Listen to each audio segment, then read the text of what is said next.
What's going on, guys? Welcome back to my channel. So today's video was supposed to be the Blu-ray hunting trip because there were so many awesome brand new releases out today. I went to my local Walmart and unfortunately there were no brand new releases out on the shelf. So I went to a completely different Walmart. Nothing. I could not believe it. So instead of going to a third Walmart, I decided to just go home and I'm going to substitute out and switch things over. And so today you are getting Never Seen It series. And I'm hoping that on Thursday, if I go to Walmart on Thursday, then I will do a Blu-ray hunting trip because I do have plans on seeing Nobody 2 on Thursday. So I may combine that movie trip with a Blu-ray hunting trip. I have done that kind of video before, so I may do that instead. Kind of like give you an out-of-theater review about Nobody 2 and then also combine the Blu-ray trip in on top of that. So that could possibly be Thursday's video. So I do apologize, but I didn't have anything new to show you. But I do have a lot to talk about today because for the month of July, I watched Criterions. That was my theme for the month of July, Criterion month. And I believe this gigantic stack sitting next to me, this is the most Criterions that I have watched in a single month since I started collecting. I really dedicated myself because I have so many Criterions in my collection that I've been ignoring, and I have so much to discuss with you. So we got Never Seen It series instead of the Blu-ray hunting trip. Again, I do apologize, but let's kick everything off with my favorite movie of the month that I did watch in July. It's All About Eve. What an incredible film. This movie won Best Picture for a reason. It is so fantastic. The script, so well done. The acting, you have Bette Davis. She's just so incredible. I cannot wait to dive into her filmography and watch more of her work because she's so absolutely incredible. The best way to describe All About Eve, this is kind of like, in my mind, the OG version of Single White Female, because what you have going on in this movie is that Bette Davis is a Broadway star, and there is a major fan of the show that she is in. She kind of weasels her way into Bette Davis's inner circle, and then she wants to be a Broadway star herself, and that, like, everything that Bette Davis's character has, she wants to have. And by the way, the fan, her name is Eve. You would think that it would be Bette Davis's character's name, but no. All About Eve is referring to the fan of the show. So Eve is meddling and trying to weasel her way into Bette Davis's life.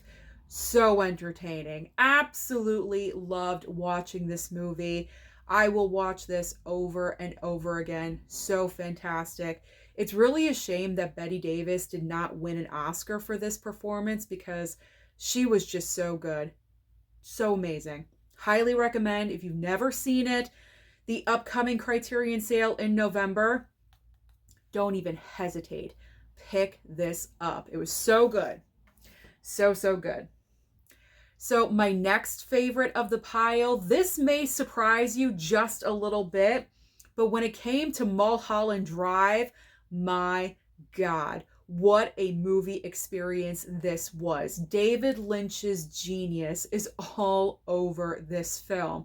Naomi Watts, absolutely incredible. I think I heard that she was like ready to give up on acting or something, and then David Lynch cast her in Mulholland Drive, and this movie catapulted her career into the stratosphere, and I can see why. This movie is incredible. Absolutely amazing. You think you know where this movie is going? Oh, trust me, you have no clue. This is one of the most twistiest, crazy, weird, genre-bending films I've ever seen in my life. And genre-bending, that is absolutely true. I don't know where to put this movie.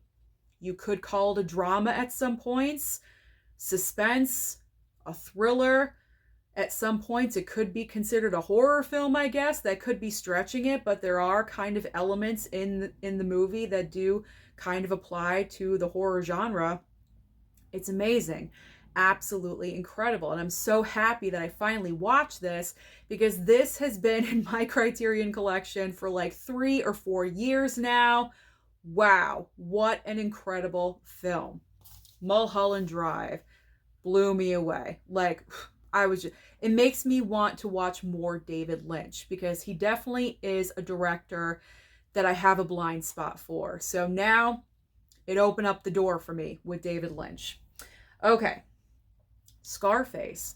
This is not the Scarface that you guys probably know with Al Pacino. This is the Scarface from 1932.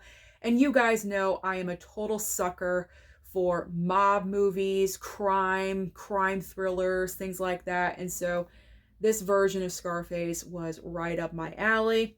Pretty much the movie plays out very standard for a mob film. You have the main character here. You know, his name isn't actually Scarface, but he has a scar on his face. So that's the name of the movie. I think his name in the movie it's Tony. Of course it's Tony. So Tony is our main character. And when the movie starts, he's pretty much like, I guess you would say the second in command, right under the crime boss, like the right-hand man. And as the movie's going along, you can tell that Tony kind of wants to take over and, you know, be the new crime boss. He's kind of interested in the crime boss's lady, and that's a huge no-no, as we all know, but Tony does not care. But I really enjoyed watching this movie because I love watching earlier mob films. I've recently gotten into the very early mob movies because Goodfellas is my favorite mob film, my favorite film and mob film of all time. And so when it comes to the mafia and mob movies, I'm there. It's kind of like a moth to a flame. Like, I just have to watch these movies.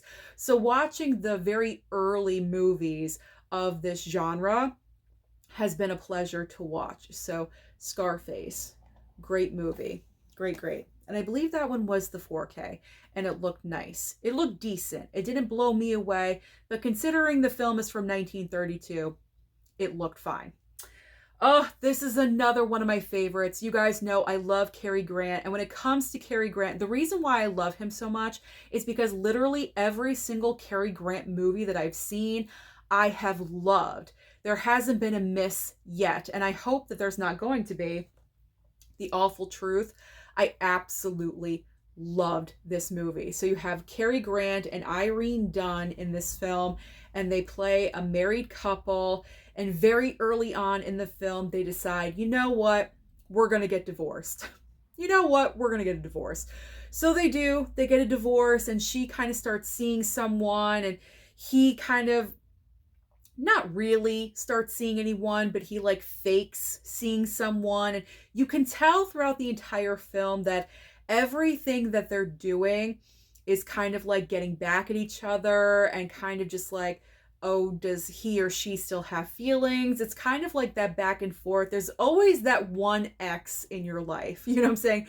The one ex-girlfriend, boyfriend, husband, wife, where, you know, could you get them back potentially? And pretty much that's what this relationship dynamic is.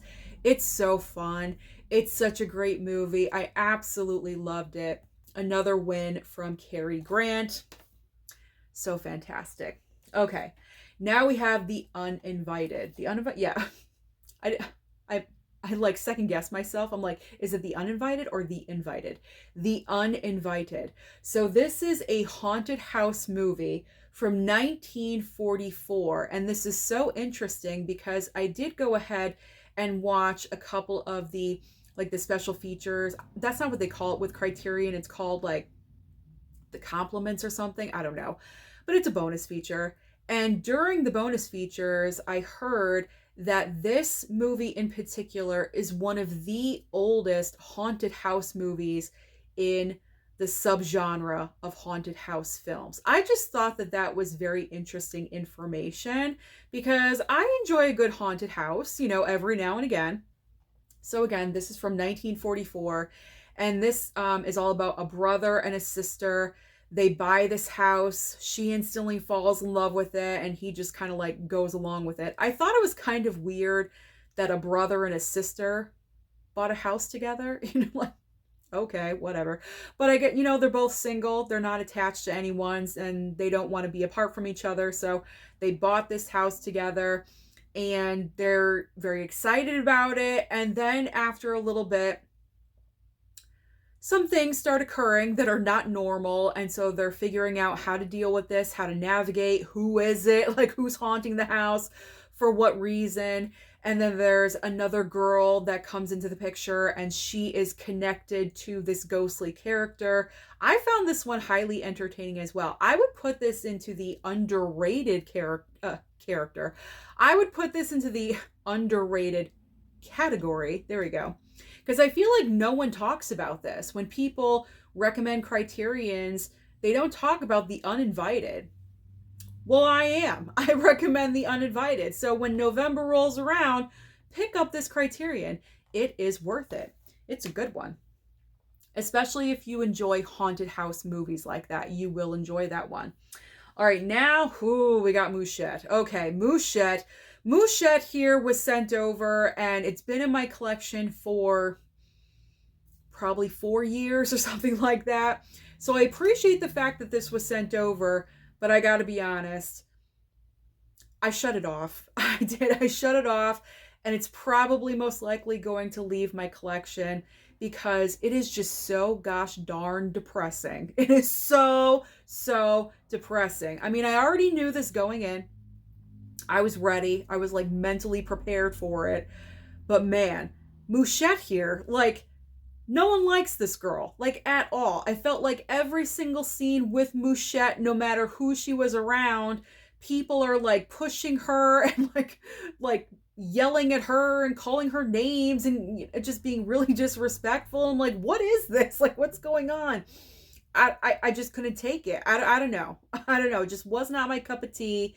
I didn't want to watch the rest of it. So even though I do appreciate it being sent over, I know for a fact I will never finish this. I will never watch it again. So this is going to be a trade-in, unfortunately. Maybe someone else can appreciate Mouchette because I couldn't do it. I don't know. I couldn't do it. Not that it was like overly bad or graphic or anything. I don't know. I just didn't want to watch a little girl being treated that way. So I turned it off. All right, another Bette Davis. I feel like I've been ignoring Bette Davis, so I watched 2 of her films, 2 of her criterions. Now Voyager. So out of the 2, I will say All About Eve is the better Bette Davis movie, but this was also a great film. In the movie, Bette Davis is playing a woman that, when the movie starts, she is very ugly duckling. Her mother is such a bitch. Her mother is like domineering over her, controlling her every thought, movement, the way she dresses. Like, she's so controlling. It's like sickening. It's like disgusting. She starts working with the psychiatrist. He like sends her, I believe he's the one that sends her on a cruise. She really blossoms underneath the psychiatrist's care. And it gets to the point where she goes on this cruise, and she's like, she's right here on the cruise. She's gorgeous. She's absolutely beautiful. She lost weight. Like, she looks amazing, incredible. And when she's on this cruise, she meets this man, of course, and lightning strikes, not literally, but, Cupid, love and everything. But unfortunately, he's married, but he's not happily married. So there's that dynamic. There's a lot going on in this movie. I mean, there's a lot. You kind of got to pay attention. I mean, you should always pay attention, but you really got to pay attention when it comes to Now Voyager. But this is also a very enjoyable Bette Davis film. Like I said, if I had to choose, I would probably choose All About Eve over Now Voyager, but I enjoyed this movie as well. It was good. I'm a sucker for the black and white movies, and that's what that is. So, highly enjoyed. Now let's talk about Bound. Bound. Great crime thriller. Again, with like mafia theme thrown in. So we have Jennifer Tilly, Gina Gershon. They want to steal the mob's money. But the thing is, they're fairly new to each other. They don't have this deep history, this deep rooted friendship. They've slept together a couple times, but that's just lust. You know what I'm saying? Like, it's not like a full on friendship. So, what's so great about this movie is that the entire time that I'm watching it, I'm literally on the edge of my seat because I'm like, are they going to betray each other? That is the question. Are they going to betray one another? Is one person going to flip on the other one? Is Jennifer Tilly going to run away with the money? Is Gina Gershon going to do it? Like, literally on the edge. And you don't know what's going to happen until the end. And I'm not going to spoil it for you because it's a great movie. And I do recommend that you pick this up in November. So, really enjoyed Bound. Loved it. Great crime thriller. High recommendation. This one is not, unfortunately. We have The Young Girls of Rochford. Not a winner, guys. Not a winner, unfortunately. This movie started and I felt like it did not stop. It like dragged on. It was like one whole musical, like the entire. This is another movie I shut off because I was just, this is too much for me. Like, I don't know. Honestly, this was like maybe 3 weeks ago now that I tried watching this. And I was like, you know what? I can't watch this. It's just one of those movies you put on and you know it's not going to be your cup of tea. It's not for me. So I shut it off. It's going to be another trade-in. I don't even know what this movie is about. Honestly, all it was a big, huge musical opening number in the beginning of the movie. And it just kept going and go. Like, that's all it was. I'm like, okay, this is like kind of too much for me. I'm shutting it off. And that was it. So it's going into the Bull Moose trade-in pile. I have to because I know if I can't finish it the first time, I'm not going to watch it again. So there's no point. It's going to Bull Moose. It's going to Bull Moose. Mona Lisa. Mona Lisa with Bob Hoskins. So Bob, there's kind of like a lot of mob ties in all of these movies that I'm talking about, I'm noticing. So Bob Hoskins is, I think, fresh out of prison, jail, something. And so he becomes a driver for a mob boss, but the driver, him as the driver, he's picking up a call girl and driving her around to her clients. And first, when they meet, they cannot stand each other, of course. Isn't that always what occurs? Like, they absolutely hate each other. And then as the movie goes on, their relationship evolves and it turns into what it turns into. So this one I enjoyed. Bob Hoskins was actually, I saw a truck outside. I thought something was being delivered. I heard brakes. I'm sorry. I'm kind of like a dog that way. I'm just like, you know what? I got distracted. I apologize. So Bob Hoskins was actually Oscar nominated for Best Actor for this film. And I can definitely see why, because he has a lot of emotional moments and range in this movie. And so this one was a pleasure. I will be keeping Mona Lisa. That was a good one. Inside Llewyn Davis. This was a good one as well. So we have a folk singer in this movie. Oscar Isaac plays the folk singer. And because of circumstances that happened, he was like really famous as a folk singer in a duet. He lost his partner. And so now he's kind of struggling. He wants to go solo, but it's like he's kind of like living day to day. He's couch surfing overnight on his friends' couches. He has nowhere permanent to stay. He really has nothing. He's just going with the flow, booking jobs every night, trying to make like $50 here, $100 here, you know, just trying to survive. It's one of those movies. But I will say that I enjoyed this one a lot more than I thought I was going to. So this one is another recommendation. Inside Llewyn Davis. Enjoyed that one. Plus, side note, there's a little music scene with Justin Timberlake and Adam Driver. Like, this was very early on in Adam Driver's career, and they sing this song, Please, Mr. Kennedy, and it's one of the most entertaining scenes that I've ever seen because of Adam Driver. He was making me laugh throughout the entire little like 2-3 minute song that they were performing. But Oscar Isaac, Justin Timberlake, and Adam Driver, all three of them together, that was highly entertaining. That was probably the highlight of the entire movie. So fun. Check it out. It's on YouTube, so go and check it out. After this, click on Please Mr. Kennedy and look it up. It's a lot of fun. Okay. Dogfight. We got Dogfight. River Phoenix and Lily Taylor. Yeah, I can never remember her name. Lily Taylor. So River Phoenix in this movie is in the Marines, and he has like this group of Marine buddies. They're about ready to ship out again. But before they go, they're having this party/contest, and it's so awful.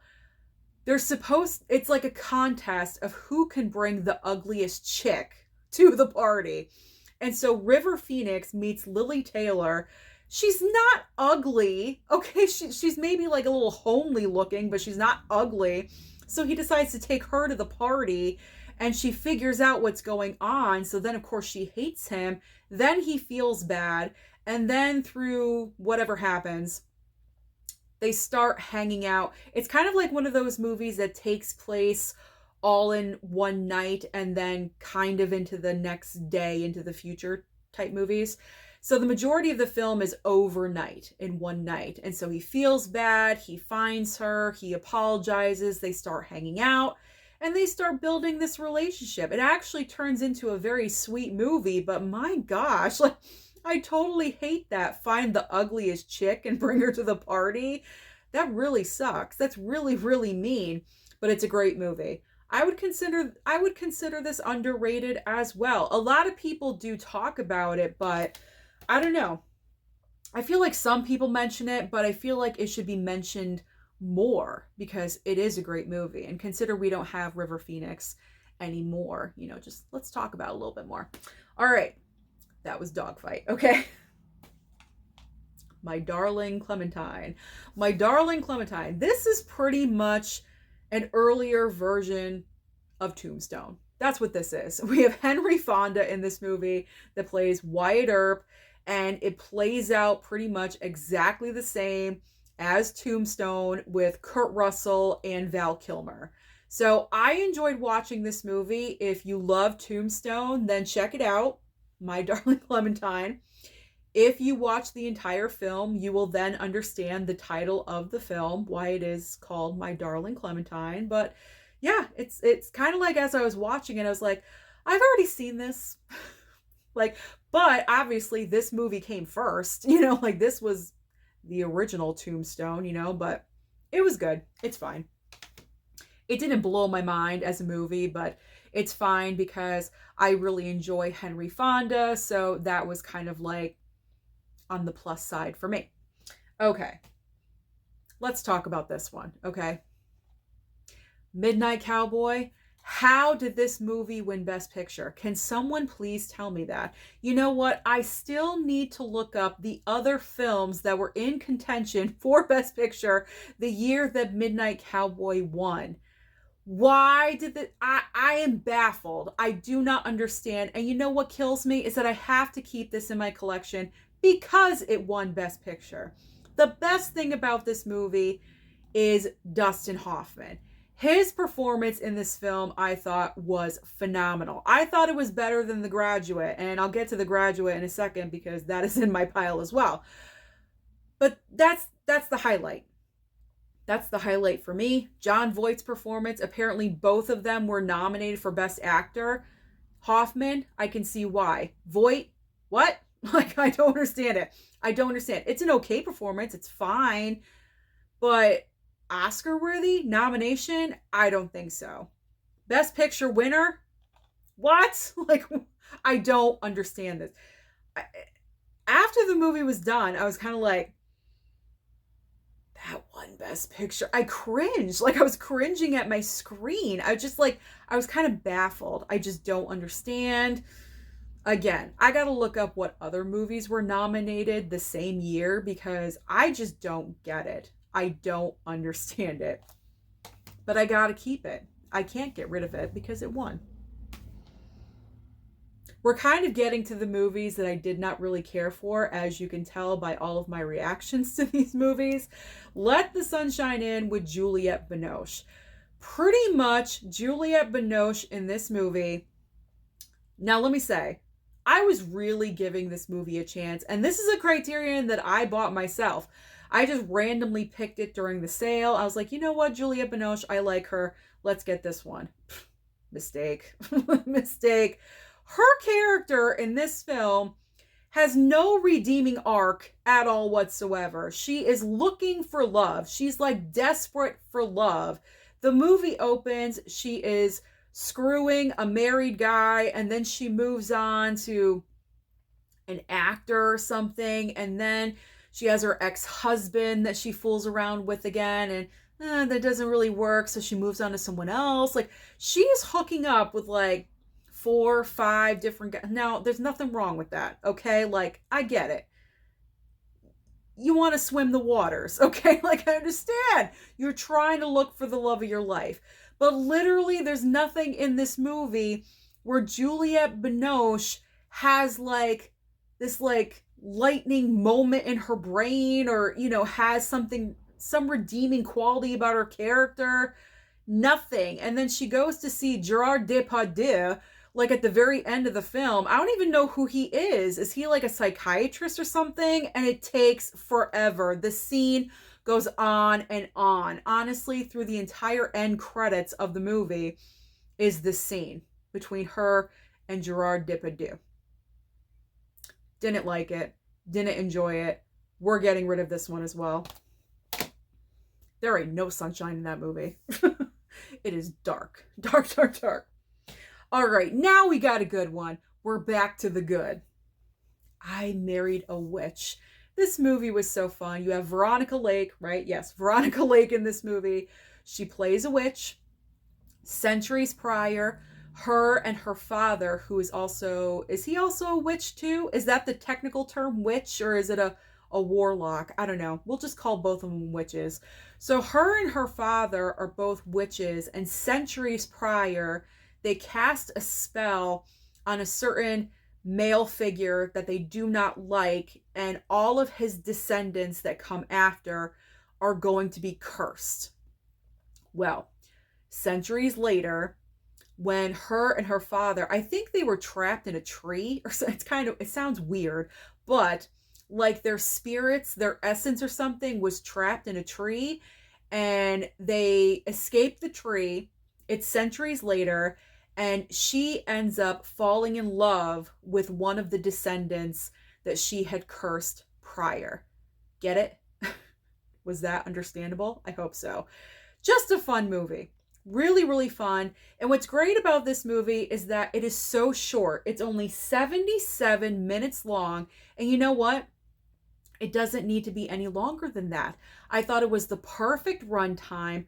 Short, sweet, succinct, everything you needed to know, everything you needed to experience with these characters played out in 77 minutes. It's a really cute, fun movie, and spooky season is coming, and this is a great time to experience I Married a Witch. So definitely pick this one up too. It's great. It's a lot of fun. It's cute. All right, now let's get to The Graduate. Okay, so I have seen The Graduate before, but it was one of those movies where I had narcolepsy and I was falling asleep during it. I tried watching it like 2 or 3 times and I kept falling asleep. Well, I'm happy to report that I did stay awake during The Graduate. However, what I am going to say is that this movie sucks. This movie sucks. The reason why... Now, I know some people adore this movie. Fine, that's great. I'm glad that you do. Some people put this movie on such a high pedestal. I honestly question that, and I don't know why. Because in my opinion, there are no likable characters in this movie except for the daughter. What is her name? What's her name? I don't know what her name is. But she's the daughter of Anne Bancroft's character, Mrs. Robinson, in the movie.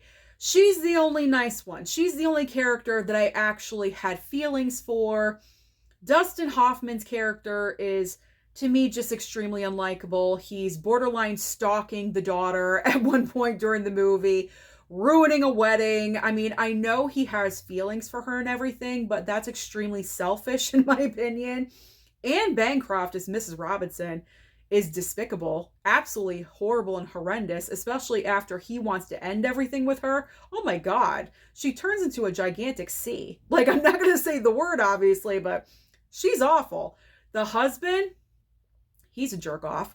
And then you have Dustin Hoffman's parents. Oh my God. Like, I just want to toss them out a plate glass window. Like, they're so controlling and domineering. Like, they just want to manipulate everything about his life. It's like, back off.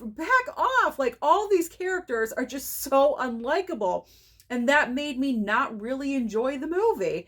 And then we have the soundtrack. It's Simon and Garfunkel, like, throughout the entire film. I have nothing wrong. I don't mind that. That's fine. But there's one song in particular that is played over and over and over. If you've seen The Graduate, you know which song I'm talking about. I just got so sick and I was like this watching it. And I'm like, is this almost over? Please tell me that this is almost over. Like, I can't take it anymore. They were just playing the song way too much. So, I mean, I'll keep it. I'll keep it for now. Maybe if I watch it again, I could possibly have a difference of opinion. I don't know. But I was not overly thrilled. I do not understand the hype with The Graduate. I really, really don't. I don't get it. Don't get it. Being John Malkovich. Oh my gosh. Talk about a mind-bending movie. This movie is so mind-bending. It just goes into absurd territory category. Like, it is just weird. So freaking weird. You have like John Cusack and Cameron Diaz. They're a married couple in this movie, and their whole life is extremely wacky and weird. And John Cusack gets a job at this office with like a really short ceiling and everything. And so he discovers this like portal behind a fax machine or something. I don't know. It's like in the office where he works. Discovers this portal. You go in there and all of a sudden you're inside the brain of John Malkovich for some reason. I mean, obviously with the title and everything, but like, I don't know. And then when you're done, you get dumped off on the side of a highway, like this random highway, and you got to get picked up by someone. I mean, it's just so freaking weird. So weird. Some people could understand the genius of this movie, I guess. I am not one of those people. This is leaving. I am not keeping this. I know I will never watch this again. I was just like, what is this? Some people are like, this is cinema. I'm like, this is crap. And that is okay. That's all right. This is garbage to me. It's leaving. It's leaving my collection. You know what? Difference of opinion, and that is fine. I'm sure I'm ready to take all the comments that are going to come in, probably, saying, Susan, are you crazy? That's a masterclass of a movie. If you think so, that is fine. That's great. To me, no, I don't think it is. Okay, the final criterion that I'm going to talk about is Takeout. We have Takeout. So pretty much what's happening in Takeout is that you have our lead character here that is in debt to a loan shark. And so he is delivering Chinese food as his job. And kind of like it's the day, I think it's like the day that the money is due. And so every single tip that he makes that day has to go towards the loan shark. He needs like a certain amount of money to pay. And so I unfortunately got bored with this movie. I hate saying that because this was sent over by someone, but I don't know.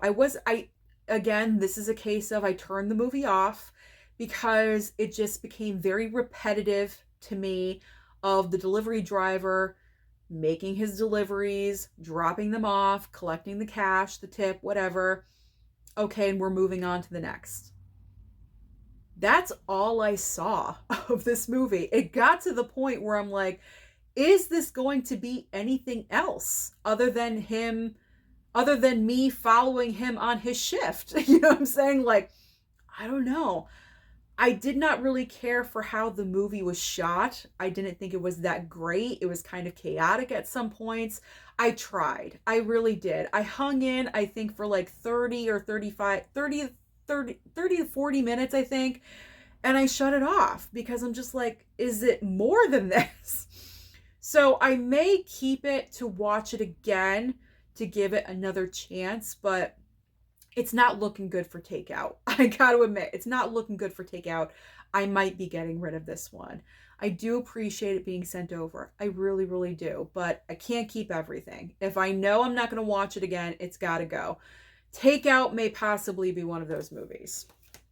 We'll see. I might give it another chance.